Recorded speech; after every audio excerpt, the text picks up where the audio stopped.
তো আল্লাহ গল্প কেন বললেন কোরআনে এবং শ্রেষ্ঠ গল্প করে আল্লাহ তাআলা স্টেটমেন্ট দিলেন আহসানুল কসাস, সবচেয়ে শ্রেষ্ঠ গল্প ইউসুফের গল্প। কারণ কি? কারণ গল্প মানুষকে আকৃষ্ট করে। মানে নবী আপনি তো পাগল হয়ে যাবে ওদের পিছনে ঘুরতে ঘুরতে, ওরা ঈমান আনে না কেন, ওরা জান্নাতি হবে না কেন, এত পেরেশান তো হওয়ার দরকার নাই। আপনার কাজ শুধু পৌঁছে দেওয়া। হেদায়েত দেয়া না দেয়ার মালিক কে? আল্লাহ। সূরা ইউসুফ হচ্ছে কোরআনের সবচাইতে শ্রেষ্ঠতম গল্প। এই পৃথিবীতে যত গল্প হতে পারে, আপনারা রবীন্দ্রনাথ পড়েছেন, আপনারা বঙ্কিমচন্দ্র চট্টোপাধ্যায় পড়েছেন, আপনারা কেউ শেক্সপিয়ার পড়েছেন, আপনারা গোটা বিশ্বের বড় বড় সাহিত্যিকদের বই পড়েছেন। যত সাহিত্য হতে পারে, যত স্টোরি হতে পারে, যত গল্প হতে পারে, এমনকি কোরআনের অন্যান্য গল্পগুলোর চেয়েও এটা শ্রেষ্ঠ, অনন্য, অনবদ্য, আনপ্যারালাল। একটা গল্প যে কত নান্দনিক হতে পারে, একটা গল্প কত জীবন্ত হয়ে মানুষের চোখে ধরা পড়তে পারে, সেটা আল্লাহ তাআলা শব্দের, আরবি শব্দের বুননে, ভাষার প্রাঞ্জলতা এই সূরাতে ফুটিয়ে তুলেছেন। এত সুন্দর একটা গল্প আল্লাহ তাআলা বলছেন আহসানুল কাসাস, মানে সবচাইতে শ্রেষ্ঠ গল্প নবী হ্যাঁ আপনাকে শোনাচ্ছি। গল্পকে আরবিতে বলে কিসসা, এর প্লুরাল হচ্ছে কসস। তো কিসসা বললেই মনে করবেন না যে এটা খারাপ জিনিস। অনেকে বলে আরে উনি তো কোরআন হাদিস দিয়ে কিছু বলে না, খালি কিচ্ছা বলে। কিসসা কিন্তু কোরআনে এসেছে, অনেক নবীর কসস কোরআনে এসেছে। তো সেটা যদি কোরআন থেকে কিচ্ছা হয় বা ঘটনা হয়, স্টোরি টেলিং হয়, দ্যাটস গুড, অ্যাপ্রিসিয়েটেড, রেকমেন্ডেড।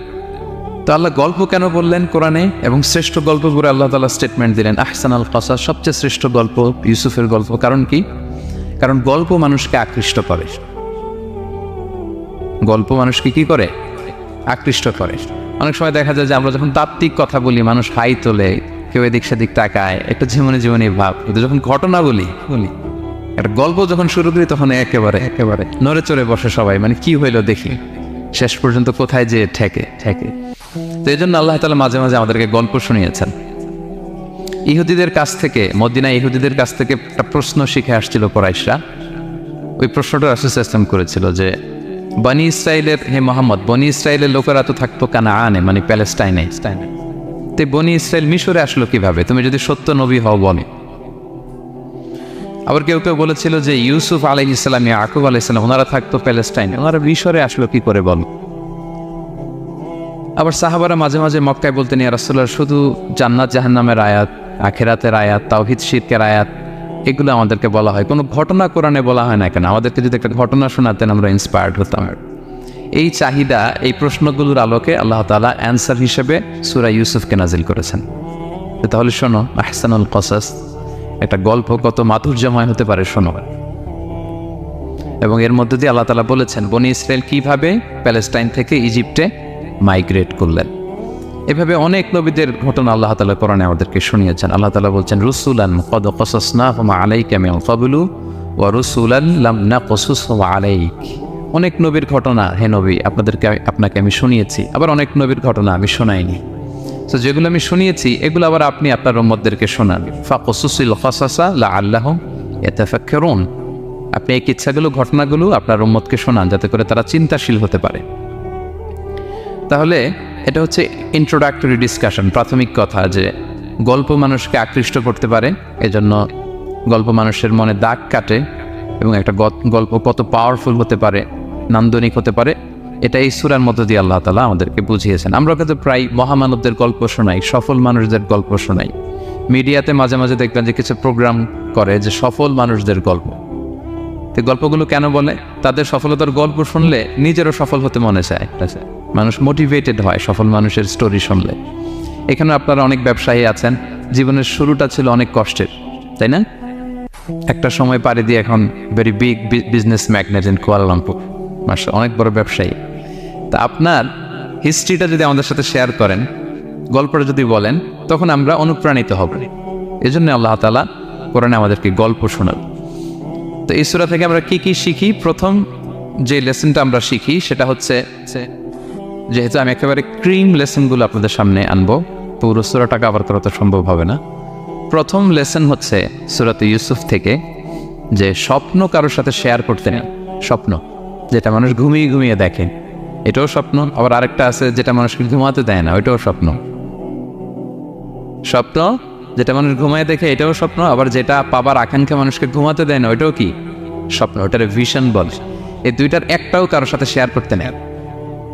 ঘুমের স্বপ্নও শেয়ার করবেন না, আর আপনার যে লং ভিশন ওইটাও শেয়ার করবেন না কারোর সাথে। এটা হচ্ছে প্রথম লেসন, স্বপ্ন শেয়ার করতে নেন। ছোট্ট ইউসুফ আলাইহিসসালাম স্বপ্ন দেখলেন 11টা তারা, চাঁদ, সূর্য ওনাকে সেজদা করতেছে। এই স্বপ্ন দেখি তার বাবার সাথে শেয়ার করলেন ইয়াকুব আলাইহিসসালামের সাথে। ইয়াকুব আলাইহিসসালাম বললেন, লা তাকুসুস রুইয়াকা আলা ইখওয়াতিকা ফায়াকিদু লাকা কাইদা। ইউসুফ, তুমি আমাকে বলেছো ভালো, কিন্তু তোমার ভাইদের বলতে যেও না আবার, তাহলে তারা তোমার প্রতি কি করবে? জেলাসি করবে, ষড়যন্ত্র করবে। আর নি'মাতু মাহসুদা, এটা পৃথিবীর চিরাচরিত নিয়ম। আপনি যদি কোনো ব্লেসিংস পান আল্লাহর পক্ষ থেকে, অন্যদের চেয়ে আপনি একটু ডিফারেন্ট হন, আপনার অনেক কিছু থাকে, এটা সবার ভালো লাগবে না। আপনার ভালো জিনিস সবার ভালো লাগবে না। আপনার এই ভালো জিনিসের কারণে অনেকে আপনাকে ঘৃণা করবে। সো স্পেশালি যদি কোনো ভালো স্বপ্ন দেখেন, অ্যাট দ্য সেম টাইম খারাপ স্বপ্ন যদি দেখেন, এটা আপনি শেয়ার করবেন না কারোর সাথে। কারণ স্বপ্ন এটা কেবলমাত্র মন মস্তিষ্ক প্রসূত কোনো বিষয় না। মুমিন জীবনে এটা অনেক অর্থবহ। মাঝে মাঝে স্বপ্নের মাধ্যমে আল্লাহ মানুষকে বার্তা দেয়, ইলহাম পাঠায় স্বপ্নের মধ্য দিয়ে। এজন্য বিজ্ঞ, প্রাজ্ঞ, শুভাকাঙ্ক্ষী কাউকে শেয়ার করা যায়। যার জ্ঞান নেই বা ব্যক্তিগত জীবনে পাপী, ভালো মানুষ নয় বা হিংসুক টাইপের, এদের কাউকে আপনার কখনো স্বপ্ন শেয়ার করবেন না। ভালো স্বপ্ন দেখলে শুকরিয়া করবেন আল্লাহর, আলহামদুলিল্লাহ, আল্লাহ কবুল করো। খারাপ স্বপ্ন দেখলে পানাহা চাবে আল্লাহর কাছে। সুনানে তিরমিজিতে একটা বাব আছে, একটা চ্যাপ্টার, বাব লা তাকুসুর রুইয়া ইল্লা আলা আলিম আও নাসিহ। ভালো আলেম অথবা শুভাকাঙ্ক্ষী ছাড়া স্বপ্ন কাউকে বলতে যেও না, এই অনুচ্ছেদের নাম। এরপর এর কারণটা কি? কারণটা হচ্ছে ফাইন্না রুইয়া তাফাউ আলা মা তুআব্বার। স্বপ্নের ব্যাখ্যা যেমনটা করা হয় তেমনটাই হয়। আপনি একটা স্বপ্ন দেখলেন, একজনকে একটা বললেন, সে হুট করে একটা ব্যাখ্যা দিয়ে দিল, ওইটাই হয়ে যাবে। এটা আপনার জন্য ভয়ঙ্কর হয়ে যেতে পারে। লা ইউহাদ্দিসু বিহা ইল্লা লাবিবান আও হাবিবা। আপনার শুভাকাঙ্ক্ষী, আপনার বন্ধু, আপনার ভালো চায়, এদেরকে বলতে পারে। কিন্তু যার এই ব্যাপারে জ্ঞান নেই, হুটহাট করে ব্যাখ্যা করবে, এরকম কাউকে বলা যাবে না। কারণ যেমন ব্যাখ্যা করা হবে তেমনটা হবে। ইউসুফ আলাইহিসসালাম ভালো স্বপ্নের ব্যাখ্যা জানতেন, ইয়াকুব আলাইহিসসালাম ভালো স্বপ্নের ব্যাখ্যা জানতেন, আল্লাহ রাসূল সাল্লাল্লাহু আলাইহি ওয়াসাল্লাম ভালো স্বপ্নের ব্যাখ্যা জানতেন। আবু বকর রাদিয়াল্লাহু তাআলা আনহু সাহাবীদের মধ্যে সবচেয়ে ভালো স্বপ্নের ব্যাখ্যা জানতেন। ইভেন রাসূল সাল্লাল্লাহু আলাইহি ওয়াসাল্লাম মাঝে মাঝে স্বপ্ন দেখে আবু বকরকে বলতেন, দেখি ব্যাখ্যা করো তো তুমি। তাবিঈদের মধ্যে মুহাম্মদ ইবনে সিরিন খুব ভালো স্বপ্নের ব্যাখ্যা জানতেন। এক লোক এসে মুহাম্মদ ইবনে সিরিনকে বলল যে, আমি দেখলাম আমার ছেলে পানি খেতে খেতে পেটটা এত বড় হয়ে গেছে। এই একই স্বপ্ন আরেকটা লোকও দেখলো, দেখে এক মূর্খের কাছে জিজ্ঞেস করলো। সে বলল, সর্বনাশ, এত বড় পেট হয়ে গেছে, তোমার ছেলে তো মারা যাবে। ঠিকই কয়েকদিন পরে ছেলেটা মারা গেল। আর একই স্বপ্ন দেখে এই লোক মুহাম্মদ ইবনে সিরিনকে জিজ্ঞেস করেছিল, উনি বলেছেন যে তোমার ছেলে তো অনেক বড় আলেম হবে। ঠিক তাই হয়েছে, ওই ছেলে অনেক বড় আলেম হয়েছে। তো ফাইন্না রুইয়া তাফাউ আলা মা তুআব্বার। স্বপ্নের ব্যাখ্যা তেমন হয় যেমন এটার ব্যাখ্যা করা হয়। রাসূল সাল্লাল্লাহু আলাইহি ওয়াসাল্লাম একবার স্বপ্নে দেখলেন যে তিনি, ওনাকে দুধ দেয়া হয়েছে, বাটিতে দুধ খাচ্ছেন, পরে আঙ্গুলের ফাঁক থেকে দুধ বেরোচ্ছে। এই সামান্য একটু দুধ রাসূল সাল্লাল্লাহু আলাইহি ওয়াসাল্লাম ওমরে ফারুককে দিলেন। সাহাবারা বললেন, মাদা আউয়ালতা বিহি ইয়া রাসূলুল্লাহ, এটা তাবিল কি? তখন বললেন, আউয়ালতু বিহি আল ইলম, এটা দিয়ে আমি জ্ঞান বুঝিয়েছি। মানে ওমরে ফারুকের আল্লাহ তাআলা অনেক জ্ঞান দিবে। স্বপ্নে কেউ দুধ খাচ্ছেন, এটা আপনার জ্ঞানের প্রতীক। রাসূল সাল্লাল্লাহু আলাইহি ওয়াসাল্লাম স্বপ্নে দেখলেন লোকজন দাঁড়ানো, কারো গায়ের জামা এতটুকু, কারো এতটুকু, কারো হাঁটু পর্যন্ত, আর ওমরে ফারুক জামা একেবারে টেনে হিঁচড়ে যাচ্ছে। তো সাহাবারা বললেন, মাদা আউয়ালতা বিহি ইয়া রাসূলুল্লাহ, এই স্বপ্নের তাবিল কি, ব্যাখ্যা কি? রাসূল সাল্লাল্লাহু আলাইহি ওয়াসাল্লাম বললেন, আউয়ালতু বিহি আদ-দীন আত-তাকওয়া, এটা দ্বারা আমি দিনদারি বুঝিয়েছি। মানে ওমরে ফারুকের দিনদারি অনেক বেশি। স্বপ্নে কেউ ছোট জামা দেখলে তার দিনদারি কমতেছে, এটার একটা আলামত। তো এই জন্য হুট করে স্বপ্নের কথা কাউকে শেয়ার করতে নেই। রাসূল সাল্লাল্লাহু আলাইহি ওয়াসাল্লাম ফজরের সালাতের পরে মসজিদে নববীতে সালাম ফিরিয়ে সাহাবাদের দিকে মুখ ফিরিয়ে বসতেন, তাসবিহ পড়তেন, এরপর জিজ্ঞেস করতেন, হাল রাআ আহাদু মিনকুম আল বারিহাতা রুইয়া, গত রাতে কেউ কোনো স্বপ্ন টপ্ন দেখেছে নাকি? তো তখন সাহাবারা এই স্বপ্ন বলতেন, রাসূল সাল্লাল্লাহু আলাইহি ওয়াসাল্লাম ব্যাখ্যা করতেন। সুবহানাল্লাহ, কত সৌভাগ্যবান ছিলেন তারা। তাহলে স্বপ্ন বলা যাবে নাকি কাউকে? শুধু মুরাদ ভাই বলবে না, বাকিরা বলবে? স্বপ্ন বলবেন কাউকে না। খুবই শুভাকাঙ্ক্ষী, আপনার একেবারে ক্লোজ ফ্রেন্ডস, তাকে বলতে পারেন। আর অনেক বড় আলেম যিনি ভালো ব্যাখ্যা করতে পারবেন, আপনাকে গাইড করতে পারবেন, তাকে বলবেন, এছাড়া বলা যাবে না। আর খারাপ স্বপ্ন তো বলাই যাবে, আল্লাহ তাআলার কাছে পানা চাইতে হবে। তাহলে ঘুমিয়ে ঘুমিয়ে যেটা দেখি এটা কারোর কাছে বলা যাবে না। আর যেটা পাওয়ার আকাঙ্ক্ষা মানুষকে ঘুমাতে দেয় না, ওইটাও একটা স্বপ্ন। বলে না যে আমার জীবনের স্বপ্ন আমি এটা করব, এটাও স্বপ্ন। এই ভিশনও শেয়ার করা যাবে না কারোর সাথে। আপনারা তো ব্যবসায়ী মানুষ, টিপস শিখাই দেয় কিছু। বিশাল বড় একটা কিছু প্রজেক্ট নিছেন, শুরু করার আগে আপনি বলে ফেলছেন শেষ, আর এটা হবে না। দেখবেন যে এখান থেকে কনস্পিরেসি, ওইখান থেকে শত্রুতা, ওইদিকে এটা করছে ওইটা করছে, আপনি আর আগাতেই পারবেন না। দুঃখজনক হলেও সত্য, আমরা বাংলাদেশিরা তো এগুলোতে অভ্যস্ত। সবার মধ্যে কম বেশি জেলাসি কাজ করে ন্যাচারালি, আমাদের বাংলাদেশিদের এটা আরও বেশি। আমি আমার প্রায় আলোচনাতে বলি যে আমাদের জাতীয় খেলা হাডুডু হওয়ার কারণ হচ্ছে এই খেলার ধরনটাই এমন, একজন সামনে যেতে চায়, 10 জন পা ধরে পিছনে টানতে চায়। তো একটা গল্প শুনেছিলাম এরকম, যে এক লোক জাহান্নাম ভিজিট করতে গেছে, এক এক দেশের লোকদের জন্য এক এক জাহান্নাম, প্রত্যেক জাহান্নামের উপর একজন রক্ষী ফেরেশতা। তো দেখতেছে একটা জাহান্নামের আশেপাশে কোনো রক্ষী ফেরেশতা নেই। তো বললো যে সব জাহান্নামের উপরে রক্ষী ফেরেশতা যাতে বেরোতে না পারে কেউ, এই জাহান্নামের কোনো রক্ষী ফেরেশতা নাই কেন? এটা কোন দেশের? বলতেছে এটা বাংলাদেশের জাহান্নাম। কেউ যদি কোনো রকম বের হইতে যায়, বাকিরা টেনে আবার টুকায় ফেলবে, বেরোয়া যাবে না এখান থেকে। তো এটা নাকি বাংলাদেশের জাহান্নাম। এটা জাস্ট একটা মজার ছলে গল্প করলাম আর কি। তো আপনি আপনার ভিশন শেয়ার করলে বিপদে পড়ে যাবেন। আপনি প্রপার হোমওয়ার্ক করবেন, গ্রাউন্ড ওয়ার্ক করবেন, কাউন্সেলিং করবেন, প্রজেক্ট দাঁড় করাবেন, লঞ্চিং প্রোগ্রামের দিন সবাইকে জানাবেন, সব রেডি। এবার আর কেউ কিছু করতে পারবেন, এটা দাঁড়াই গেছে, সব রেডি। লঞ্চিং জাস্ট একটা ফর্মালিটিস, তারপরে আমার কাজ শুরু হবে। কিন্তু আপনি আগেই যদি সবাইকে জানায় ফেলেন, হবে? এটা হবে না। এটা হচ্ছে 1 নম্বর লেসন, স্বপ্ন শেয়ার করতে নেন। এই লেসনটা কি ক্লিয়ার? প্রিয় ভাই এবং বোনেরা, আচ্ছা মুভিং অন, 2 নম্বরে চলে যায়। সূরা ইউসুফের 2 নম্বর লেসন হচ্ছে চরিত্র হচ্ছে মানব জীবনের সবচেয়ে দামি সম্পদ, আপনার ক্যারেক্টার। আমরা ছোটবেলায় পড়েছি না যে when money is lost, nothing is lost, health is lost, something is lost, character is lost, সব শেষ। এটা অনেক দামি সম্পদ। সো এই মোরাল স্ট্যান্ডার্ড বা আপনার এথিক্স, এটাতে কোনো কম্প্রোমাইজ করা যাবে না। চরিত্র শেষ তো সব শেষ। বিশেষ করে যুবক ভাইয়েরা, আপনারা অনেক যুবক আছেন এখানে দেখতে পাচ্ছি। এই চারিত্রিক উন্নত চরিত্র, এটা আল্লাহ তাআলার কাছে অত্যন্ত প্রিয়। এবং যারা চরিত্র হেফাজত করতে চায়, যে যুবক, আল্লাহ তাআলা তাদেরকে সাহায্য করা নিজের জন্য অবধারিত করেছেন, তাকে হেল্প করা, যে নিজের চরিত্র বাঁচাতে চায়। রাসূল সাল্লাল্লাহু আলাইহি ওয়াসাল্লাম বলেছেন, সালাসাতুন হাক্কুন আলাল্লাহি আউনুহুম, 3 শ্রেণীর ব্যক্তিকে সাহায্য করা আল্লাহ নিজের উপর আবশ্যক করেছেন। এর মধ্যে এক শ্রেণী হচ্ছে ওয়ান্নাকিহ আল্লাযী ইউরিদুল আফাফ, এমন যুবক যে বিয়ে করে নিজের চরিত্র হেফাজত করতে চায়। সেম গোস টু ফিমেল, নারীদের ক্ষেত্রেও একই কথা। প্রত্যেকের ক্ষেত্রে, যুবক যুবতী প্রত্যেকের জন্যই তার চরিত্রটা তার জীবনের সবচাইতে দামি সম্পদ। এবং এটা হেফাজতের একমাত্র মাধ্যম হচ্ছে বিয়ে। বিয়ে হচ্ছে আমাদের চরিত্র হেফাজতের রক্ষা কবচ। এবং রাসূল সাল্লাল্লাহু আলাইহি ওয়াসাল্লাম যুবক যুবতীদেরকে উদ্দেশ্য করে বলেছেন যে ইয়া মা'আশারাশ শাবাব, হে যুবক যুবতীরা, মান ইসতাতা'a মিনকুমুল বাআতা ফালিয়াতাযাওয়াজ, তোমাদের যাদের সক্ষমতা আছে তোমরা বিয়ে করে ফেলো। টাইমলি ম্যারেজ আমরা সবসময় বলি, সময় মতো করতে হবে।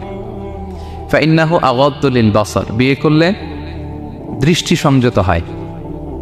ওয়া আহসানু লিল ফারাজ, প্রাইভেটস এটা হেফাজতে থাকে, লজ্জাস্থান।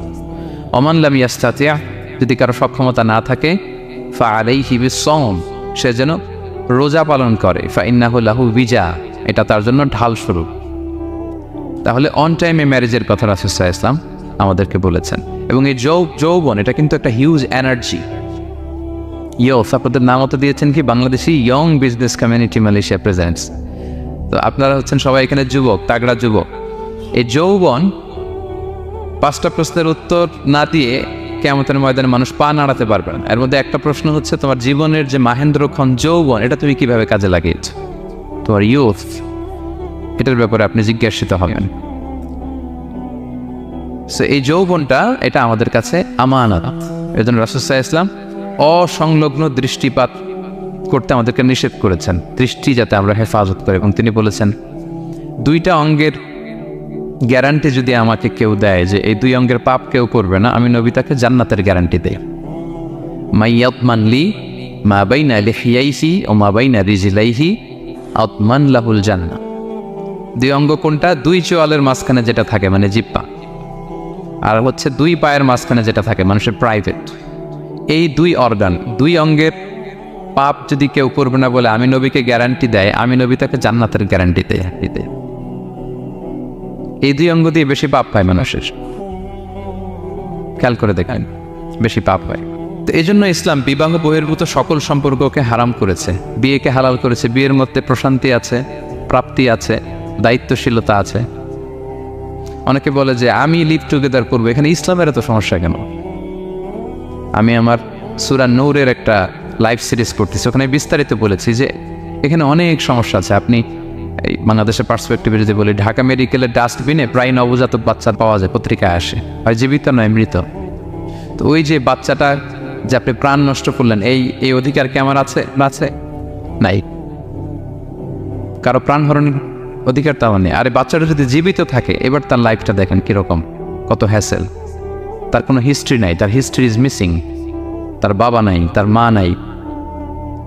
আমাদের প্রত্যেকের বাবা মা আছে, আমাদের একটা জেনেটিক্যাল ইনহেরিটেন্স আছে। আমার 14 পুরুষের জেনেটিক্যাল অ্যাট্রিবিউটস নিয়ে আমি বড় হয়েছি, আমার হিস্ট্রি আছে, তার হিস্ট্রি মিসিং। আর ইসলাম লিনিয়েজ মানে বংশকে প্রিজার্ভ করাকে খুব গুরুত্ব দেয়, এটা জরুরি। আমি একটা মেয়েকে বিয়ে করবো, ওর বাবাকে দাদাকে না জানলে আমি কীভাবে বুঝবো যে তার হিস্ট্রি কী? একটা ছেলেকে কেউ বিয়ে করবে, তার বাপ দাদা 14 পুরুষ হিস্ট্রি না জানলে, তার গ্রাম নাই, তার নাম নাই, তার পরিচয় নাই। তো এই জন্য ব্যাপারটা যত সহজে আমরা বলি যে লিভ টুগেদার করলে অন্যের সমস্যা কি? মিউচুয়াল কনসেন্ট তো আছে, পারস্পরিক সম্মতির ভিত্তিতে রিলেশন হলে সমস্যা কোথায়? এইখানে সমস্যা। লিনিয়েজ প্রিজার্ভ করা যায়, তার রাইটস ভায়োলেট হয়। ছোট্ট ছেলে মেয়েরা তাদের মায়ের আদর পাবে, বাবার আদর পাবে, এটা তার অধিকার না? তো যে ছেলেটা ডাস্টবিনে পড়ে রইল, লেটস সে কোনো অরফ্যান হাউস তাকে নিয়ে আসলো, এতিমখানা, তো সে কি বাবা মায়ের আদরটা পায়? এই ছোট্ট ছেলে নিজের জামা নিজে ধোয়, নিজের কাপড় চোপড় নিজে গোছায়, তার বাবা নাই মা নাই। সে বাইরে বেরোলে দেখে অন্যান্য বাচ্চাদেরকে মা বাবা কত আদর করে, তার হিস্ট্রি সে জানে না। কত বড় অপরাধ আপনি করছেন দেখছেন? এজন্য বিবাহ বহির্ভূত সকল সম্পর্ককে ইসলাম হারাম ঘোষণা করে, বিয়েকে ইসলাম বৈধ করেছে। প্রশান্তি আছে, দায়িত্বশীলতা আছে, সামাজিকতা আছে, সভ্যতা বিনির্মাণের একটা স্ট্রাকচার্ড সিস্টেম আছে। এজন্য বিয়ে বহির্ভূত সম্পর্ক হারাম। আপনারা জানেন যে সুন্দরী জুলাইখা ইউসুফ আলাইহিসসালামকে পাপের প্রস্তাব দিয়েছিল, নিষিদ্ধ প্রেমের প্রস্তাব দিয়েছিল। 7টা দরজা বন্ধ করে, ওয়াগাল্লাকাতিল আবওয়াবা ওয়া ক্বালাত হাইতা লাক, 7 দরজা লক করে বলেছিল এসো। আর তখন ইউসুফ আলাইহিস সালাম যে শব্দটা উচ্চারণ করেছিলেন, এটা গোটা বিশ্বের যুবকদের জন্য একটা মহৌষধ। তিনি বলেছিলেন মাআযাল্লাহ, যেটা আমরা বলে অভ্যস্ত, আমরা বলি নাউযু বিল্লাহ, সেম থিং, একই জিনিস। আল্লাহ আমি তোমার কাছে পানাহ চাই। এরকম ইনবক্সে যদি প্রস্তাব আসে, এরকম মেসেজ যদি আসে, পাপের কোনো হাতছানি যদি আসে, আমরা সাথে সাথে কি বলবো? মাআযাল্লাহ। কি বলবো? মাআযাল্লাহ, আল্লাহ পাপ থেকে আমি বাঁচতে চাই, আল্লাহ আমি পানাহ চাই। এবং পরে ইউসুফ আলাইহিস সালামকে সে বলেছিল তুমি যদি মেনে না নাও তোমাকে জেলে বন্দি করা হবে, জেলেই পাঠানো হবে। তিনি বলেছিলেন ক্বালা রাব্বিস সিজনু আহাব্বু ইলাইয়া মিম্মা ইয়াদউনানি ইলাই, আল্লাহ যে পাপের দিকে তারা আমায় ডাকে তার চেয়ে জেলখানা আমার জন্য ভালো। তিনি কারাবরণ করেছিলেন, চরিত্র হেফাজতের জন্য কারাবরণ করেছিলেন। তো এই যে বিশুদ্ধ চিত্ত, এই যে চারিত্রিক দৃঢ়তার আর্কিটাইপ, এই ইউসুফ আলাইহিস সালামের এই গল্প গোটা বিশ্বের সকল নওজওয়ানদের জন্য এটা প্রেরণার বাতিঘর, এটা আমাদের জন্য lesson. He is our icon. তো 2 নম্বর পয়েন্টটা ছিল চরিত্র আমাদের জীবনের সবচেয়ে দামি সম্পদ। প্রিয় ভাই এবং বোনেরা, আমরা সব ছাড়লেও আমাদের চরিত্রের জন্য আমরা নষ্ট না করি। এই পয়েন্টটা ক্লিয়ার সবার কাছে? আচ্ছা, মুভিং অন।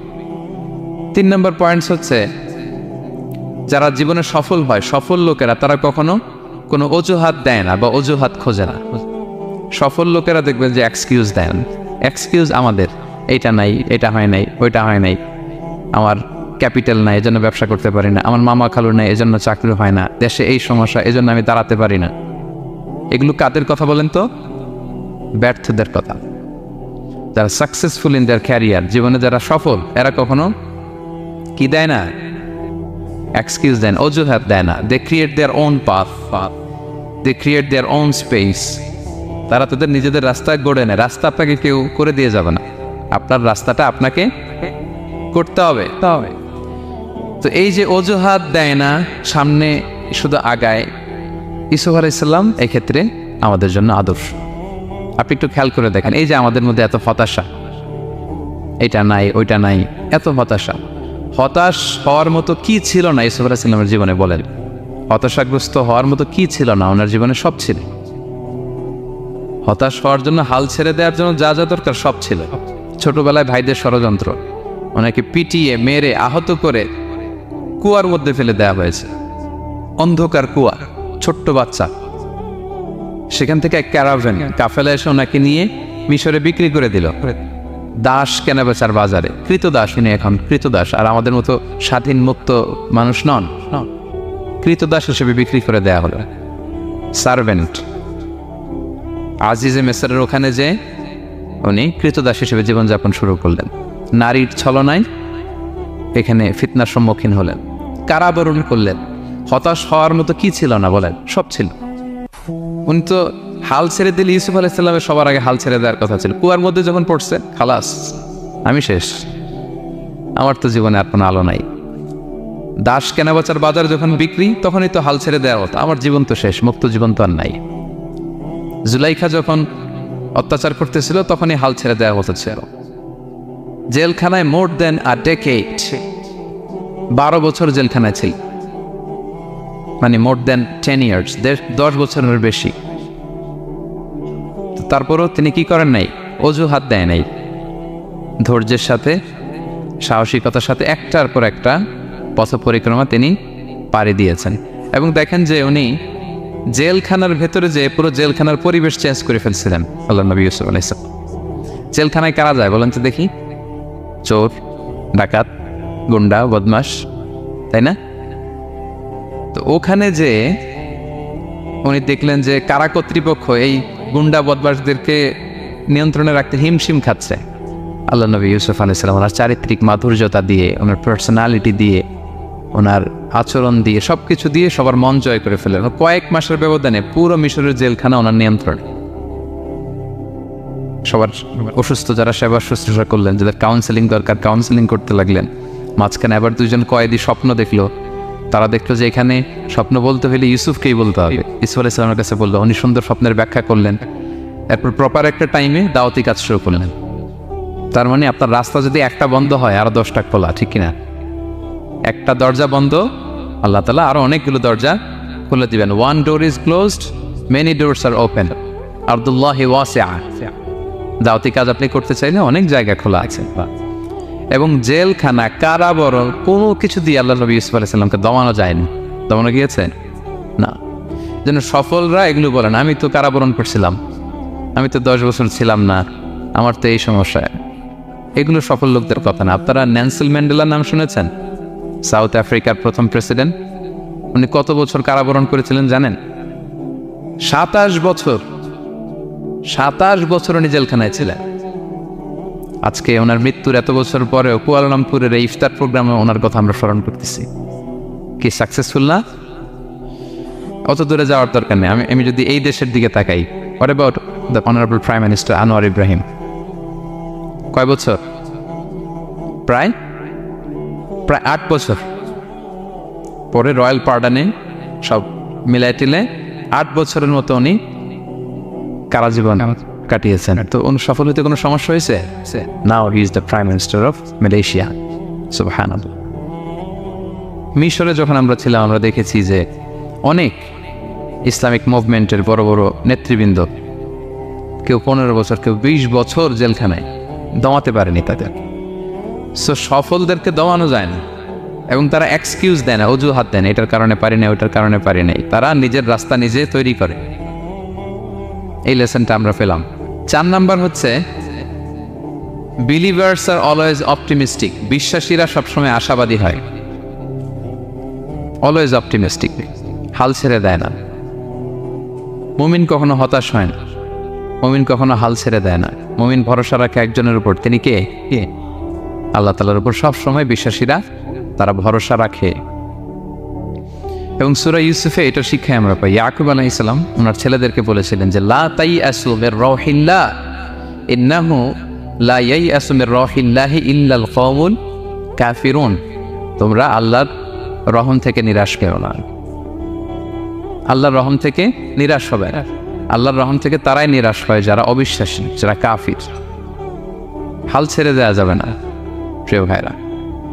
এবং উনি প্রথমে ওনার ছেলে ইউসুফকে হারালেন, তারপরে বানিয়ামিনকে হারালেন, এরপর অন্যান্য ছেলেরা মিশরে চলে গেল শস্য আনার জন্য। তারপরে উনি আশা ছাড়েননি, উনি বলেছেন ফাসাবরুন জামিল, যে কোনো পরিস্থিতিতে আমি ধৈর্য ধারণ করছি। আসাল্লাহু আইয়াতিয়ানি বিহিম জামিআ, এবং আমি আশাবাদী যে আল্লাহ সবাইকে আমার কাছে ফিরিয়ে দিবেন একদিন। সবাই ওনারে পাগল বলতো, যে কি বলেন আপনি, বয়সের ভারী লজ্জা হয়ে আপনি পাগলের মতো বলতেছেন ইউসুফ ইউসুফ ইউসুফ। কোথায় সে ইউসুফ?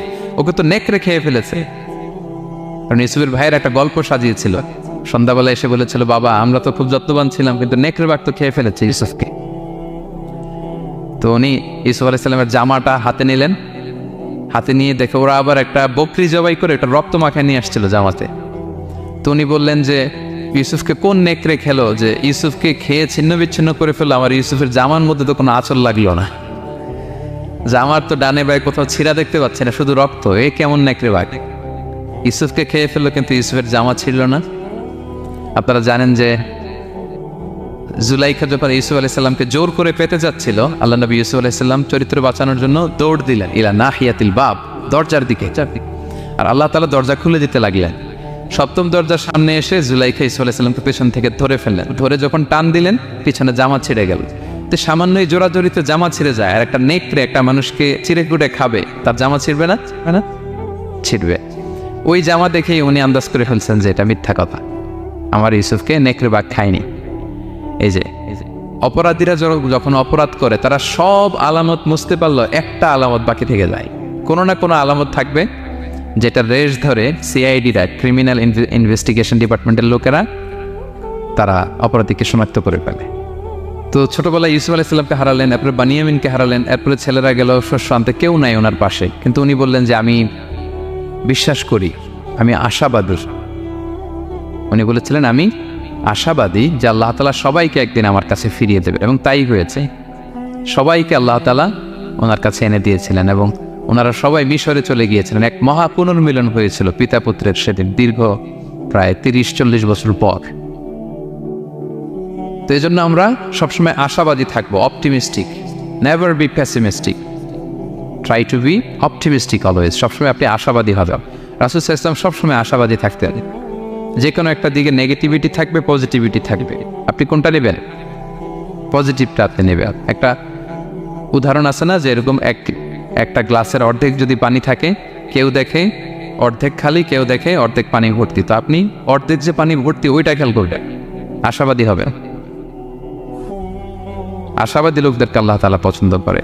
নিরাশ হয় যারা কাফির, অবিশ্বাসী তারা। আর শয়তানের সবচেয়ে বড় মিশন হচ্ছে আমাদেরকে হতাশ বানানোর। আমাদেরকে কি বানানোর? সে আমাদেরকে হতাশ বানাইতে পারলে সে সাকসেসফুল। সে আমাদেরকে বোঝাতে থাকে, এত পাপ করেছিস, আল্লাহ কি তোরে মাফ করবে? মনে হয় করবে না। এত পাপ হয়ে গেছে, এত অন্যায় হয়ে গেছে, মনে হয় আল্লাহ আর মাফ করবে না। যা হয়েছে হয়েছে, আরেকটু কর, আরেকটু এনজয় করতে থাক, আরেকটু গা ভাসায় দে পাপের সাগরে। এরকম আপনারে প্রভোগ করতে থাকে সে। আপনাকে আশাবাদী হতে দেয় না যে না, আমি পাপ যতই করি, আমার পাপ যত বড় হোক, আল্লাহর রহমতের দরিয়া তার চাইতেও বড়। এটা ভাবতে দেয় না শয়তান। আমাদের বারবার নিরাশ করতে থাকে। নিরাশ যদি আমাদেরকে করতে পারে, শয়তান সফল। শয়তান সবসময় আমাদেরকে নিরাশ করতে চায়, ভয় দেখায়। তুমি যেই পাপ করেছো, আল্লাহ তো মাফ করবে না, এত বড় পাপ তো আল্লাহর কাছে ক্ষমা হবে না। সো আমরা যেন আশাবাদী হই, আমরা যেন হতাশার সাগরে ডুবে না যাই, অপটিমিস্টিক যেন হই সম্মানিত ভাইয়েরা। এবং ইউসুফ আলাইহিস সালাম কিন্তু এক্ষেত্রে আমাদের জন্য আদর্শ। তিনি আশাবাদী ছিলেন এবং শেষ পর্যন্ত লড়াই করে গিয়েছেন, নিরাশ পাওয়া যায় না। এই পয়েন্টটা ক্লিয়ার সবার কাছে? 5 নম্বর লেসন হচ্ছে, আপনি যদি বড় কোনো কাজ করতে চান, আপনার বড় প্ল্যান লাগবে, যেটাকে আমরা মাস্টার প্ল্যান বলি।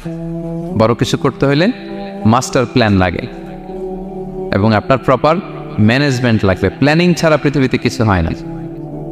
প্ল্যানিং যে কোনো কাজ, যে কোনো ক্যারিয়ারে, যে কোনো প্রফেশনে প্ল্যানিং ছাড়া বড় কোনো কিছু হয় না। আপনি প্ল্যানিং করেন, হার্ড ওয়ার্কিং করেন, সফলতা আপনাতেই এসে ধরা দেবে। এটা পৃথিবীর সুন্নাত। আপনি কাজ করবেন না, প্রচেষ্টা করবেন না, আল্লাহর উপর ভরসা করে রাখবেন, আল্লাহ আপনার বাঁচাবে? বলেন, চেষ্টা করতে হবে। তাওয়াক্কুলের মেকানিজমটা এরকম, আপনি আপনার সর্বোচ্চটুকুন চেষ্টা করবেন, সর্বোচ্চ চেষ্টা করে এরপরে কার উপর ভরসা করবেন? আল্লাহ তাআলার উপর। আপনারা কি জানেন বিষ্ণু ইসলাম যেদিন হিজরত করেছিলেন, ওই দিন বিশ্বনবী মানে কতভাবে নিজেকে আড়াল রাখার চেষ্টা করেছিলেন। বিষ্ণু ইসলাম মাস্ক পরতেন না, কখনো মুখ খোলা থাকতো। ওই দিন মাস্ক করেছিলেন, মানে কাপড় দিয়ে মুখটা ঢেকে। আল্লাহ যখন বললেন আজ রাতে হিজরত হবে, রাসূল সাল্লাল্লাহু আলাইহি ওয়াসাল্লাম দুপুরবেলা বেরোলেন আবু বকরকে জানানোর জন্য। তিনি দুপুরবেলাও কখনো বেরোতেন না। ওয়াক্তাল কাইলুলা, এটা রাসূল সাল্লাল্লাহু আলাইহি ওয়াসাল্লামের বিশ্রামের সময় ছিল। বাদাত জাহিরা, জোহরের পরে বিশ্রাম নিতেন। প্রচণ্ড গরম, আরব দেশের লোকেরা বেরোতো না, তখন রাসূল সাল্লাল্লাহু আলাইহি ওয়াসাল্লাম বেরোতেন। ওই দিন তিনি ওই টাইমে বেরোলেন যাতে কেউ না দেখে, নাম্বার 1। নাম্বার 2, উনি সবসময় খোলা মুখে বেরোন, ওই দিন তিনি মুখ দেখে বেরোলেন যাতে দূর থেকে কেউ দেখলেও একটা গ্ল্যান্সে টের না পায় এটা মোহাম্মদ। নাম্বার 3, আবু বকর রাদিয়াল্লাহু তাআলার কাছে যেয়ে বলেন, আবু বকর যারা ঘরে আছে একটু বের করো, খুব কনফিডেন্সিয়াল একটা কথা। আবু বকর বললেন, ইয়া রাসূলুল্লাহ, এটা তো আপনার পরিবার, মানে বিয়ে হয়ে গেছে অলরেডি আয়েশা রাদিয়াল্লাহু তাআলার সাথে, এখনো সংসার হয়নি, তো আপনার পরিবার, তারপর আসমা, এরা। বলছে আচ্ছা তাহলে ঠিক আছে। আবু বকর বললেন, ইয়া রাসূলুল্লাহ বলেন। আল্লাহ রাসূল বললেন, আল্লাইলা, সংক্ষেপে, মেসেজ কিন্তু সংক্ষেপে দিতে হয়। বললেন আল্লাইলা, আজ রাতে। তখন বললেন যে রাসূল আমি কি সাথে থাকবো? হ্যাঁ সাথে থাকবে। তো আগে ইঙ্গিত পেয়ে অনেক আগেই একটা উটকে আবু বকর রাদিয়াল্লাহু তাআলা আনহু ঘাস খাওয়াচ্ছিলেন, পানি খাওয়াচ্ছিলেন, নাদুস নাদুস করছিলেন। তো ওই রাতেই বের হয়ে গেলেন। এবার আবু বকর রাদিয়াল্লাহু তাআলা আনহু কতটুকু প্ল্যান করলেন দেখেন। উনি ওনার ছেলে আব্দুল্লাহকে বললেন, তুমি মক্কার বাজারে আমরা যে মিসিং, আমরা যে নাই, আজকে রাতে তো আমাদেরকে হত্যা করতে আসবে, কে কি বলতেছে এসে গারে সাউরে তুমি এসে বলে যাবা। এটা হচ্ছে আবু বকর রাদিয়াল্লাহু আনহুর প্ল্যানিং। এই যে প্ল্যানিং যে কত দরকার, বড় কাজের জন্য যে প্ল্যানিং লাগে। রাসূল সাল্লাল্লাহু আলাইহি ওয়াসাল্লাম প্ল্যান করছে কিভাবে? দুপুরে বেরোইছেন, মুখ ঢেকে বেরোইছেন, সবার সামনে বলতে চাচ্ছেন না, শর্ট ওয়ার্ড দিয়ে বলে ফেলতেছেন। আবু বকর রাদিয়াল্লাহু তাআলা আনহুর প্ল্যানিং হচ্ছে 2 মাস ঘাস খাওয়ালেন উটকে, উট প্রস্তুত, অর্থ প্রস্তুত, এবং মক্কা থেকে মদিনায় সাওয়াহিলি রুট দিয়ে, অর্থাৎ সাগরের পাশ ঘেঁষে ক্যারাভেন যে রাস্তা ছিল ওই রাস্তায় না, লোকচক্ষুর অন্তরালে আরেক রাস্তায় আমাদেরকে পৌঁছায় দিতে পারবে এরকম একজন গাইড তিনি ভাড়া করে রাখলেন। ছোট্ট ছেলে আব্দুল্লাহকে বললেন, আব্দুল্লাহ আমরা যখন গারে সাউরে 3 দিন থাকবো, তুমি সকালবেলা মদিনার মক্কার বাজারে ঘুরবা, কে কি বলে আমাদের ব্যাপারে, আবু বকর মুহাম্মদ নিয়ে কে কি বলে সে আমাদেরকে শোনাবা। তো ছোট্ট ছেলে আব্দুল্লাহ যখন এই তথ্য দিয়ে যাবে, আব্দুল্লাহর ফুটপ্রিন্ট থাকবে না, বের হয়ে মরুভূমি দিয়ে হেঁটে গারে সাউর আবার হেঁটে, তো এই ফুটপ্রিন্টকেও ফলো করলে তো সোজা আল্লাহ রাসূল এবং আবু বকরের কাছে পৌঁছে যাবে। উনি প্ল্যান বিও করে রাখলেন যে আব্দুল্লাহ যখন আমাদেরকে ইনফরমেশন পৌঁছে চলে আসবে, তিনি আরেকজনকে ঠিক করে রাখলেন যে তুমি আমার ছাগলগুলো ওই রাস্তায় একটু চড়াবা, তখন ছাগলের ফুটপ্রিন্ট থাকবে, ছোট্ট আব্দুল্লাহর পায়ের যে ছাপ ফুটপ্রিন্ট ওইটা আর থাকবে না। সুবহানাল্লাহ বিহামদি, কি প্ল্যান! ঠিকই আব্দুল্লাহ যেত, ফুটপ্রিন্ট পড়তো, এরপর তার রাখাল এসে ছাগল চড়াতো ওখানে, ফলে এখন শুধু ছাগল হাঁটার দাগ, ছোট্ট বাচ্চার আর দাগ নেই। এভাবে ওনারা হিজরত করেছেন, এরপরে তাওয়াক্কুল করেছেন আল্লাহর উপর। আর আমরা বলি যা করে আল্লাহ, আল্লাহর উপর তাওয়াক্কুল করলাম, এরকম বলি না? যা হবে হবে, এটা তাওয়াক্কুল হয়েছে? আমরা টিপিক্যাল বাঙালি মুসলমানরা কি বলতাম? আমি আল্লাহর নবী, আমি কাফেরদের নাকের ডগার উপর দিয়ে যাব, দেখি কে ঠেকায়, কার শক্তি বেশি, কুরাইশদের শক্তি বেশি না আল্লাহর শক্তি বেশি, এরকম বলতাম না?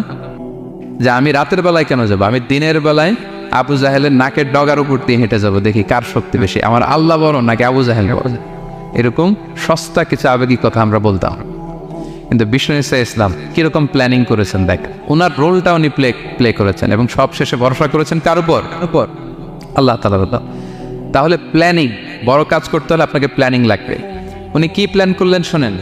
উনি যখন জেলখানায় ছিলেন, রাজা একটা স্বপ্ন দেখলেন যে 7টা গাভী হৃষ্টপুষ্ট, তাদেরকে গিলে খেয়ে ফেলতেছে 7টা জীর্ণ শীর্ণ গাভী, আর 7টা সবুজ গমের শীষ, 7টা শুকনো গমের শীষ। এই অদ্ভুত স্বপ্ন দেখে উনি হয়রান, ঘুম ভেঙে গেল, ডাকলো সবাইকে, কেউ স্বপ্নের ব্যাখ্যা বলতে পারে না। সবাই বলতেছে আদগাস আহলাম, এটা অলীক স্বপ্ন, এর ব্যাখ্যা আমরা জানি না। তখন একজন বলল, রাজার যে সাফিল মালিক, সে বলল একজন আছে জেলখানায় আমার সাথে পরিচয় হয়েছিল, তার নাম ইউসুফ, ও পারবে। ইউসুফ আলাইসাল্লামকে বলা হলো, ইউসুফ আলাইসাল্লাম ব্যাখ্যা দিলেন, 15 বছরের মাস্টার প্ল্যান জানাই দিলেন রাজাকে। কয় বছরের? উনি বললেন যে প্রথম 7 বছর কি করবা, ক্বালা তাজরাউনা সাবআ সিনিনা দাআবা, প্রথম 7 বছর উনি বললেন যে একটা দুর্ভিক্ষ আসছে, ভয়ঙ্কর দুর্ভিক্ষ, ড্রট।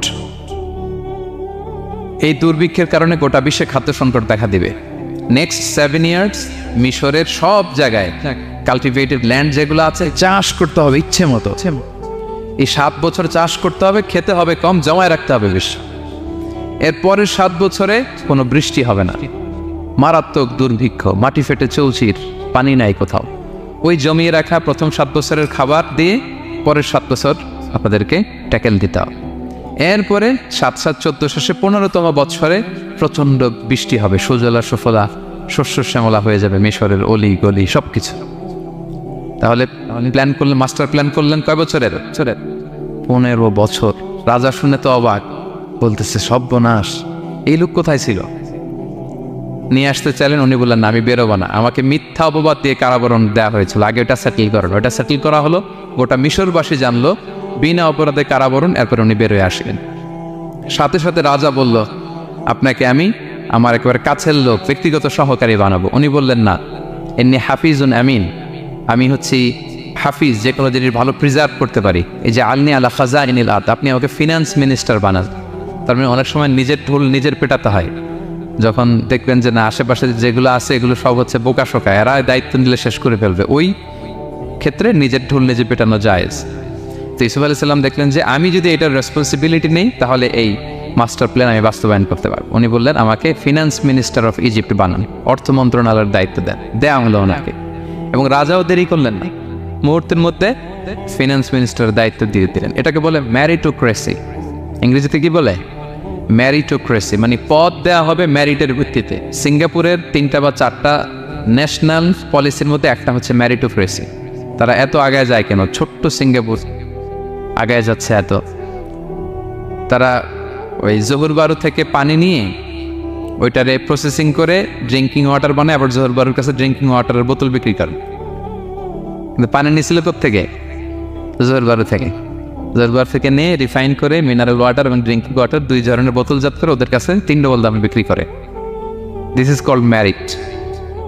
আর সিঙ্গাপুরের রাষ্ট্রীয় পলিসির মধ্যে একটা হচ্ছে ম্যারিটোক্রেসি, মানে ম্যারিটের ভিত্তিতে পদ পাবে। এখানে চাচা মামা খালুর ফোন কলে কাজ হবে না, এখানে দলীয় কোনো কিছুর কাজ হবে না। এজন্য এরা হু করে আগাচ্ছে শুধু সামনের দিকে। এই ম্যারিটোক্রেসির ফর্মুলা ফলো করেছিলেন the king of Egypt.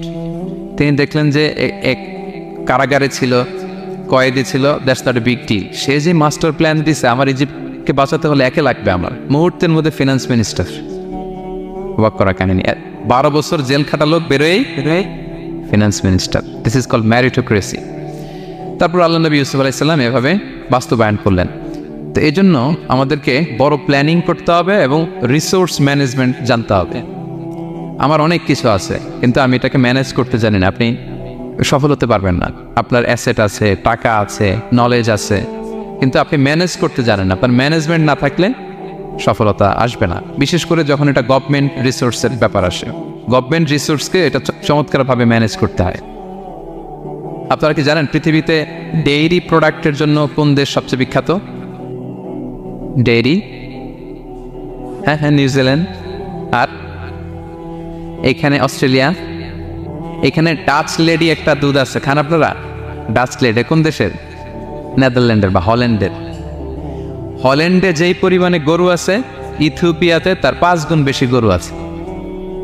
African একটা কান্ট্রি আছে ইথিওপিয়া, হল্যান্ডের 5 গুণ বেশি গরু তাদের দেশে। কিন্তু পৃথিবীতে ডেইরি ফ্যাক্টরিতে হল্যান্ড আগানো ইথিওপিয়ার চেয়ে 10 গুণ বেশি আগানো। কারণ ওদের গরু বেশি, কিন্তু ম্যানেজমেন্ট নাই। কীভাবে ডেইরি প্রোডাক্ট ওরা বের করবে, এই রিসোর্স ম্যানেজমেন্টটা জরুরি। আমাদের বাংলাদেশে আল্লাহ তাআলা অনেক রিসোর্স দিয়েছেন, এটার ম্যানেজমেন্ট নেই। আমাদের এই যে Cox's Bazar the longest sea beach, অনেককে বললে চিনেও না। আমি অনেক জায়গায় বলেছি যে গর্ব করে যে আমাদের তো লংগেস্ট সি বিচ, জানো কোথায় আবার এটা লংগেস্ট সি বিচ, চিনেই না কক্সবাজারকে। কিন্তু আমাদের ট্যুরিজম মিনিস্ট্রি কিন্তু এই রিসোর্সগুলোকে ম্যানেজ করে গোটা বিশ্বের ট্যুরিস্টদেরকে অ্যাট্রাক্ট করতে পারতো না ম্যানেজমেন্টের দুর্বলতা। আমাদের সিলেটে যে হিল ট্রাক্টস এরিয়া, পাহাড়ি এরিয়া, চা বাগান, এটা অনেক বড় ট্যুরিস্ট অ্যাট্রাকশন হতে পারতো। আমাদের বান্দরবানে একবার একটা ক্যাবল কার বানাইছিল, এটা কয়েক সপ্তাহের মধ্যে ছিঁড়ে পড়ছে। এই ঘটনা শুনলে বিদেশিরা তো দূরের কথা, আপনি উঠবেন ওটাতে আপনার বাচ্চা কাচ্চা নিয়ে? তা আমরা তো গেন্টিং হাইল্যান্ডে গেলেই ক্যাবল কারে উঠি, লাঙ্কাবিতে গেলে এই যে স্কাই কেবল আমরা উঠি না, কি পাওয়ারফুল ক্যাবেল দিয়ে, এত সুন্দর ম্যানেজমেন্ট, এত সুন্দর সেফটি সিকিউরিটি দিয়ে ওরা এটাকে ম্যানেজ করেছে, গোটা বিশ্বের ট্যুরিস্টদেরকে আকৃষ্ট করতেছে। ওটার উপরে উঠলে আন্দামান দ্বীপপুঞ্জগুলো দেখা যায়। তারা যাবেন লাঙ্কাবির এই ক্যাবেল কারে, মালয়েশিয়ার সবচেয়ে উঁচু ক্যাবেল কার, স্কাই কেবল ব্রিজ আছে একটা। তো এই যে আমাদেরকে আকৃষ্ট করে এগুলো, কারণ they know how to manage their resources. Government লেভেলে এই রিসোর্স ম্যানেজমেন্টটা জরুরি, যেটা আল্লাহ নবী ইউসুফ আলাইহিস সালাম আমাদের চোখে আঙ্গুল দিয়ে দেখিয়েছেন। প্ল্যানিং লাগবে, মাস্টার প্ল্যানিং লাগবে, গ্রাউন্ড ওয়ার্ক লাগবে, এরপরে আপনি কাজে নামবেন। যে কোনো বড় কাজ করার আগে, যেহেতু আপনারা ব্যবসায়ী, তো আমি তো ব্যবসা বুঝি না, একটু জাস্ট শেয়ার করতেছি আর কি আপনাদের সাথে, যদি কাজে লাগে আপনাদের। যে কোনো বড় প্রজেক্ট করার আগে শর্ট অ্যানালাইসিস করতে হয়। নাম শুনেছেন না আপনারা? হ্যাঁ, শর্ট নাম শুনেছেন? আজকে শুনে যান, SWOT, শর্ট অ্যানালাইসিস করতে হয়। S for strength, W for weakness, O for opportunities, T for threats. আপনি একটা বড় কাজ করার আগে শর্ট অ্যানালাইসিস করতে হয় যে আমার এই কাজের স্ট্রেংথ কতটুকু আছে, আমার উইকনেস কী কী আছে, কী কী সমস্যা হতে পারে, এরপর অপরচুনিটিস কী কী থাকতে পারে, তারপর এই কাজ আমি দাঁড় করালে, প্রজেক্ট দাঁড় করলে কী কী থ্রেট আমাকে এখানে বাধাগ্রস্ত করতে পারে। এই গ্রাউন্ড ওয়ার্ক করার পরে এরপর আপনি বড় মাস্টার প্ল্যান নিয়ে আপনার প্রজেক্ট শুরু করবেন। প্ল্যানিং বড় প্রজেক্টের জন্য অনেক জরুরি, এবং রিসোর্স ম্যানেজমেন্ট, বিশেষ করে গভর্নমেন্ট রিসোর্সের ক্ষেত্রে এটা খুবই জরুরি। এবং আল্লাহ নবী ইউসুফ আলাইহিস সালামের জীবনী থেকে এই লেসন কিন্তু আমরা পাই। এই পয়েন্টটা কি ক্লিয়ার সবার কাছে? 5 নাম্বার পয়েন্ট একটু কঠিন হয়ে গেল নাকি? ক্লিয়ার? 6 নাম্বার পয়েন্ট হচ্ছে এ দাঈ ইজ অ্যান অপরচুনিটি সিকার। আল্লাহ নবী ইউসুফ আলাইহিস সালামের জীবনী থেকে আমরা শিখতে পারি যে একজন দাঈ হচ্ছে সুযোগ সন্ধানী, পজিটিভ অর্থে আর কি। যখন প্রপার টাইমিংটা হবে তখন সে দাওয়া দিবে, তখন সে তার মেসেজটা ড্রপ করবে, তখন সে তার বার্তাটা দিবে। কিন্তু এটা আমাদের দেশে খুবই ল্যাকিং। আমাদের দায়ীরা দেখা যায় যে মানে খুবই অসহনশীল, সহনশীলতা আমাদের দায়ীদের মধ্যে বাংলাদেশে কম। মাইক্রোফোন পেলেই ও কাফের, ও জাহান্নামী, ও বাতিল, সবাইরে জাহান্নামে পাঠায়, উনি একাই জান্নাতে যেতে চায়। তো সবাই একসাথে গেলে আরো মজা হইতো না বেশি? কি বলেন? হ্যাঁ, এখানে আপনারা কেউ নাই, আমি একা আসছি, ঘুরতেছি, খাচ্ছি, এটা কি ভালো লাগবে আমার? এই যে আপনারা সবাই আসতেছেন, গেট টুগেদার হচ্ছে, এটাই না আনন্দ। তো সবাইরে জাহান্নামে পাঠাই, আমি একা জান্নাতে গেলে এটা মজা হবে? তো এটা বুঝাবে কে ওনাদের? কথায় কথায় সে বাতিল, সে কাফির, সে গোমরা, আর উনি একাই শুধু ভালো। এটা দায়ীর বৈশিষ্ট্য নয়। আরব শায়েখরা বলেন যে নাহনু দুআত লাসনা কুদাত, আমরা দায়ী, আমরা জাজ নই। আমাদের দায়ীরা দায়ীর চেয়েও জাজ হতে চায় বেশি, খুব জাজমেন্টাল, আমরা খুব বেশি অ্যাটাকিং কথা বলি, আমরা অন্যকে নাকচ করে দেই, বাতিল করে দেই। এটা দায়ীর কাজ নয়। দায়ীর কাজ শুধু পৌঁছে দেওয়া। দায়ীর কাজ কি? ওমা আলাইনা ইল্লাল বালাগ ওমা আলা রাসূলি ইল্লাল বালাগুল মুবিন লাস্তা আলাইহিম বিমুসাইতির।